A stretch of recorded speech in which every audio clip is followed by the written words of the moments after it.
Bismillahirrahmanirrahim. Assalamualaikum warahmatullahi wabarakatuh. Perkenalkan, nama saya Hana Amalia Nur, NIM I1A2-19023. Video ini dibuat untuk memenuhi tugas ujian akhir semester mata kuliah Dirasa Quran wal Hadis dengan materi Shadaqah wa mustahiquha fil Quran wal Hadis.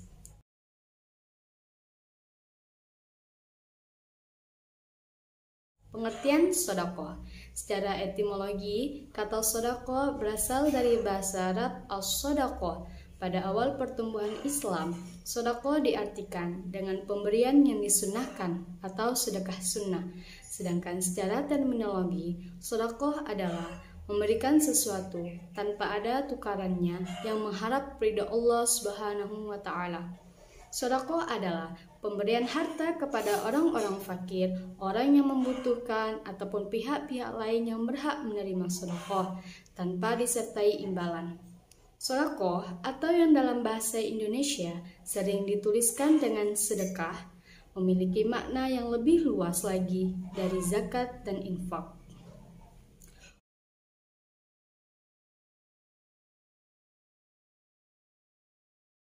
Hukum shadaqah.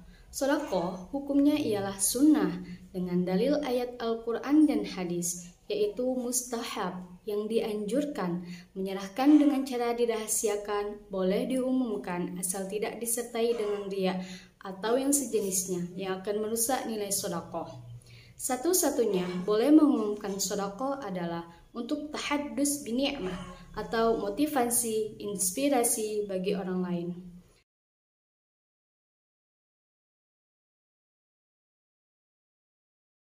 Rukun shadaqah. Rukun shadaqah dan syaratnya masing-masing adalah sebagai berikut. Pertama, orang yang memberi, syaratnya orang yang memiliki benda itu dan berhak untuk mentasharrufkan atau memperdakannya. Kedua, orang yang diberi, syaratnya berhak memiliki. Dengan demikian, tidak sah memberi kepada anak yang masih dalam kandungan ibunya atau memberi kepada binatang, karena keduanya tidak berhak memiliki sesuatu. Ketiga, ijab dan qabul. Ijab ialah pernyataan pemberian dari orang yang memberi, sedangkan qabul ialah pernyataan penerimaan dari orang yang menerima pemberian. Keempat, barang yang diberikan. Syaratnya, barang yang dapat dijual.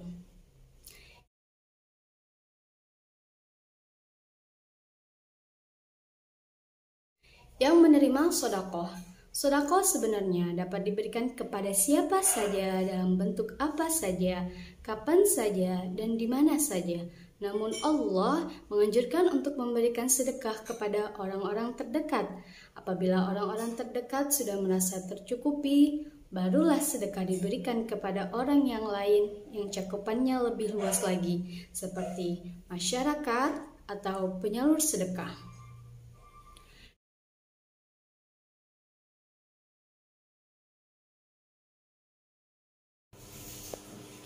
Hikmah shadaqah.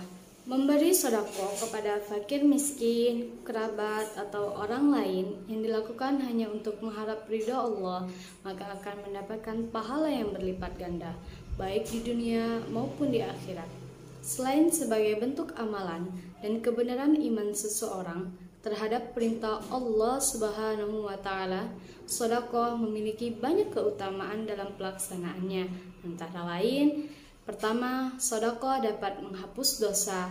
Kedua, orang yang bershadaqah akan mendapatkan naungan di hari akhir. Ketiga, shadaqah memberi keberkahan pada harta. Keempat, Allah melipat gandakan pahala orang yang bersedekah. Kelima, terdapat pintu surga yang hanya dapat dimasuki oleh orang yang bersedekah. Keenam, sedekah akan menjadi bukti keimanan seseorang. Yang ketujuh, sedekah dapat membebaskan dari siksa kubur. Kedelapan, sedekah dapat mencegah pedagang melakukan maksiat dalam jual beli. Kesembilan, orang yang bersedekah dapat merasakan dada yang lapang dan hati yang bahagia. Mungkin hanya itu yang dapat saya sampaikan. Lebih dan kurangnya saya mohon maaf. Wabillahi taufiq wal hidayah. Wassalamualaikum warahmatullahi wabarakatuh.